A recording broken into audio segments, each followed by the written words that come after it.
Critical EDH. Where's the beef? I'm Eric here We with. have the meat. We have the meat.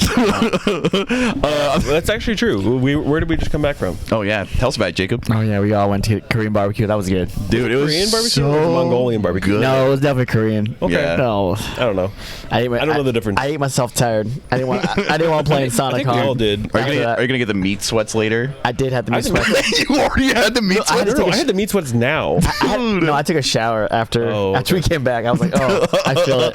Dude, oh man, it was so tasty, that kimchi fried rice. No, it was a good time. I think they should just sell that. Like, I don't need the whole like meat and everything. Oh, like, dude, it was just so the kimchi fries tasty. is good. Dude, they wouldn't make money off it if they did, though. That's probably true. Right? Because I think part of what makes it tasty is it's free, and you're like, this is free? They're like unlimited sides. You can fill up on this and then not eat our meat. It's so Yeah, I think I ate good. too much rice. I just filled up so fast. Yeah. Well, Alright. speaking of filling up on things too fast, dude, so many draws today. Like, I feel like everyone is sick and tired of drawing games. No, I wasn't intentionally trying to draw. I just got beat by like weird interaction. Yeah, I feel like that's like the story. Like, it's because so many people look like they're going in tomorrow, and they have to win both games, or at the very least have to win one, just because there's been so many draws. Yeah, that's true.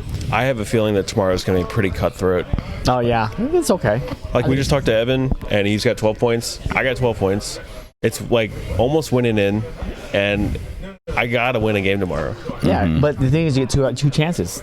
That's what matters. Yeah, but like, I get 2 chances to win a game, and if I win a game, then I might get on breakers. yeah, Like, that's not good enough. I gotta get a win and like a draw. Yeah. Right. How do you guys handle like the pressure of that? Because typically in a tournament, there are all these moments that are important and require attention, but rarely is it so focused and so important as when you're getting super close to top cut, and there's like this definitive thought in your head of like, if I don't win, then I'm out. Right? That's like a lot of pressure. no, I honestly like. I kind of like those situations where if you win, you're in. Then your mentalities change. You're like, you can't draw here. I feel like Interesting. people start too many rounds like, oh, let's just draw. Yeah. But now like we have to play. Gotcha. And people just don't make less mistakes that way. That's super interesting. You feel like it kind of like dials you in, focuses you in? Yeah, people are not mulligan to draw. Dude, that's true. So I know that I feel like there's these kind of conversations that like CD explorers always have amongst ourselves. You know, what's getting banned, what's getting unbanned. I think one of the things that gets talked about a lot, especially among tournament grinders, is that not every CDH tournament system allows for draws. Yes. So what are your thoughts on some of those systems that like you can't draw? You either win or lose, and there's no in between. No, I think that's better. I think that's better because then people are not incentivized to draw. So like, hey, I don't want to draw here. Like, those draws will happen naturally, not forced draws. So I like that idea.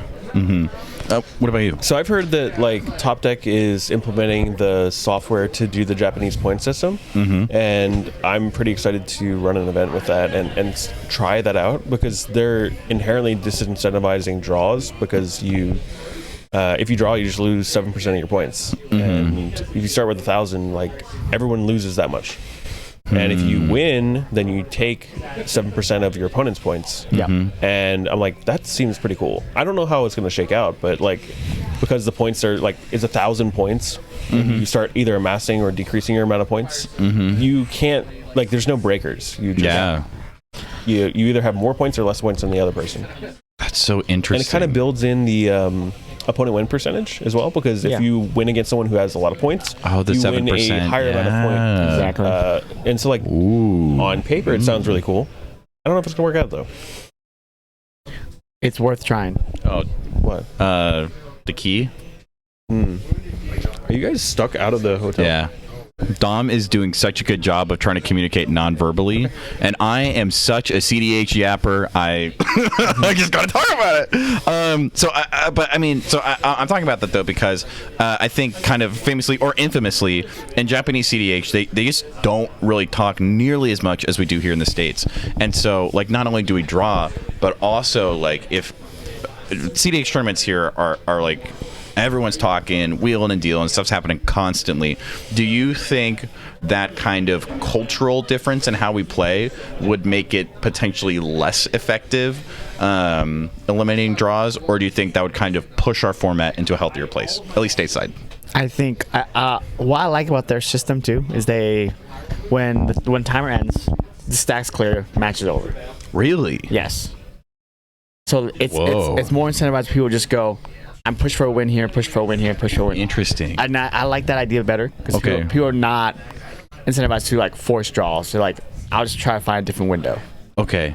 Oh, that's super interesting. Yeah, because I think a very common dynamic is 1 to 2 people will be like, I think we need to draw here, and one person, usually closest to the top, closest to winning, will be like, no, I'm going to push for a win. And then the 2 players will, via completely legal and completely appropriate game actions, find a way to force the game into time so that it, instead of like the stack being clear, like you were describing, the game just ending there, they kind of force the player into a situation where they have to draw, as opposed to like, you get the chance you get, and you have to win right now, or else that's it. You know. Yeah, but it's within our legal game actions, right? We're just playing to our outs, like I say. Like we're trying to get the most benefit for us because we're trying to play to win the tournament, not win the game. Yeah. Yeah. You have to go to win points, and right now we're playing within the point structure that we're given. Exactly. And you have to do everything you can to win. And I think there were a couple of times today, at least from my personal experience, that like I'm not agreeing to a draw. And then like I see the window like closing and getting smaller and smaller, and eventually it just doesn't exist anymore. I'm like, okay, now I'm gonna draw. Like now I have to, because that's the only way I can get a point. Yes. The one thing I don't like about our like over politic meta right now is that a lot of people will show you cards to ask you not to do things. Like, hey, don't do this. I have this. But then again, you don't want them to have that on their turn. So like, I rather force them between a hard place, and then them over talking me to not do anything, and then they have like a more protected win on their turn. Yeah. So much of CDH right now is about what cards you have in hand and not like actually casting them. Yeah. Because you can go like, I have 4 counter spells in hand. Like I'm not going to cast them, or don't cast whatever you're doing because I'm just going to cast them. But then I don't have anything for the next player's turn, and then we're in a bad spot. And it's like, that logic makes sense. But also, it's like you kind of have to break through that layer somehow. The thing is that you kind of have to push into it at the right time, because you let them accumulate more and more resource. You can't beat them eventually when they put a win on the stack. Oh, I have 4 counters they didn't have to use for anything. Yeah. Now I have a fully protected win. That's why cards like Grand Abolisher are super powerful. Yeah. They can show you this, like the Flusterstorm all day. Yeah. And you're like, oh, I just found Grand Abolisher. Here it is. And then you're like, I know you have Fluster in hand. That's great. Yeah. That was actually the tech for the Narset for the new meta. We added secret stuff. We added in really 7 to 8 sounds effects. Whoa. Yeah, you're on as deep as like Myrel. Whoa. Grand Arbiter. You're not on Malevolent Hermit, right? No, not that. No, but you. Not I think I did see you force a draw today by getting an Orem's chant out. Or Revel in Silence. Yes, I did do that. Oh, man. Revel in Silence, not Reverent Silence. Yeah. Oh, man. I wish Narset could run that. The cool effect between Narset and that modal cards is you cast the non-creature side. Oh. For reference, for those who may not be as familiar with Jacob, Play on the floor, like you're in 3rd grade. you I think are most famously known for playing the 5 mana Narset. Like you're in 3rd grade. Or right? Yes. Where when you attack, you don't have to deal combat damage. It's just when you attack, you exile top 3, and then you can cast any for free. Top 4. Whoa! I've always thought that deck is just so cool. And it's basically like you play like a lot of other decks, but that's definitely like your mainline deck. Yeah, basically I started in cons. So I remember playing my LGS and I just kept losing to this guy playing Narset. And I was like, you know what? I'm just going to build this Narset Same deck. one? Yeah. Same, like 6 mana Narset? Yeah. Okay. Because that's what she got released in cons. Oh, no way. Yeah. I'm not a big Magic history nerd, so like, and I've only been playing like 2.5 years maybe, so. I understand, yeah. But like our local LGS just got murdered by this Narset deck, and I was like, okay, I'm gonna build it. Like, oh, that's why he's playing it. It's just disgusting. So something I'm always kind of like perennially fascinated in is the way that people approach CDH kind of on like a philosophical level. Yes. Right. So I think me and Logan have kind of started to view CDH almost as like poker in a lot of ways, which then kind of results in a lot of like communication. Like me and Logan are always making deals or showing people like, oh, don't make me use this pack, dude. I don't want to use it. You don't want me to use it. Let's just save this for later. But I think you're one of those players who I think instead of like you kind of almost prefer action as opposed to talking as a way of making things happen on the board. I think a lot of people like to play Ristic, Fish, and some kind of draw engine, and they like to show what they drawn or what they have. Like that's when you kind of have to make them use it because you got thinking 1 or 2 turns ahead. You can't just think of like this situation. If I just let them keep building more cards in hand, I can't beat that. So I'd much rather them stop me now. Instead of like having a protected win. That's just my idea behind it. Gotcha. That makes sense. I know that I've gone up against you so many times in tournaments, and you and I we're friends. Yeah. And we can talk about CDH all day.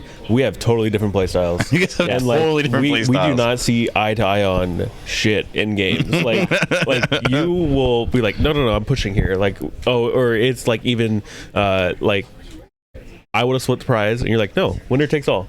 Yeah. And I'm like, okay, like I'm not saying you're wrong or anything like that, but like we just have different, like we're 2 sides of the same coin. Like we're totally different, but we're the same. Like we're CDH players. We're still playing to win. But we don't. I mean, like you and I know specifically don't see eye to eye on a lot of stuff. No, it's understandable. That's the beauty of Magic. Exactly. Everyone's different. Yeah. And we all just come together and play together. It's a good time. I mean, it's one of the things that we were just talking with Evan about. It's one of the things I love about CDH is that you can get crazy deep in the mud like when you're in games, but then as soon as the game's over, I think we're a pretty well practiced community at like you leave it in the game and you can go get Korean barbecue with each other. Exactly. And as well I think one of the things me and Logan are passionate about is trying to find more inroads for people to kind of like grind tournaments and find ways of getting themselves to top 16. Yes. And so especially in a world where I think a lot of people, I think it's kind of like in vogue right now to kind of start like politicking more. Yes. So I think it's always really cool for me to see players like you who politicking is definitely a tool that every CDH player needs to have in their toolkit, but that you also are choosing to focus on other things like finding that window or forcing people to use those counter spells instead of letting yourself be kind of like pushed back a turn or two and giving them a protected win. Yes. So something I would love to know is for you, as you continue to grow as a CDH player, what are like maybe 1 or 2 things that you're really looking to improve upon either between now and the next big tournament or over the next few months as you just want to kind of like gradually improve game by game, tournament by tournament? That's one thing I want to say to like new CDH players, like don't play multiple decks. What I've learned from playing so many tournaments, when I was trying to figure out my pathing, like I switched from Kennen to Narset to Blue Farm. I realized I just want to play what I like, and then I mold it to my mentality. That's what I'm saying. And then what I want to get better on is noticing finer details, because some of these games where we politic so much, I tend to like misplace certain things on the board. Yeah. Because there's so many copy enchantments, Rex and Metamorph, that you just lose so track. much going on. Lose track what they're copy. So what I would like to do more is take more notes during the match. I'm super bad about taking notes, and I think we're gonna bust out the notepad tomorrow, try to finish out these 2 games really strong. But today I had it in front of me, and I'm just like, I don't feel like I need to write anything down. And then 2 turns later, I'm like, shit, I should have written that down. Like, it's not quite like my memory is good, but it's not that good. And like even the little things that I think I don't think matter at the time end up biting me in the ass 2 turns later, 3 turns later, whatever. Yeah, so I think something Tyler does that you've mentioned a few times is he just has infinite tokens out the wazoo, and when a Phyrexian Metamorph hits the board, he is always on the spot, jotting down the one ring and then handing it to the player. And I think that's a great way of how not only can it help you keep track of those like little things, but also it improves the overall quality of this, the CDH pod. Because I don't think anyone wants to win just because something was on the board and everyone like missed it. You want to win because you're the best player playing the best deck, and now you have first place in a 10K. I agree. Well, anyways, thank you so much for taking this time to talk to us. You've been on our hit list as an interview for a while. And we'll definitely be hearing more from you again, right? Yeah. Okay. No, I'm gonna stay on Narset till I win a big tournament. That's my goal. I'm getting closer and closer. You're gonna get there, man. Dude. No question. We're rooting for you. Unless you're in a game with Logan, in which case I have no opinion. I'm a neutral party. I'm gonna try to find that clever impersonator again because Narset is a good card to copy. Narset is a good card. Gotcha. Well, hey, thanks for hanging out with us, and best of luck hopefully you'll get tomorrow. plenty of Thank you wins for having me. tomorrow.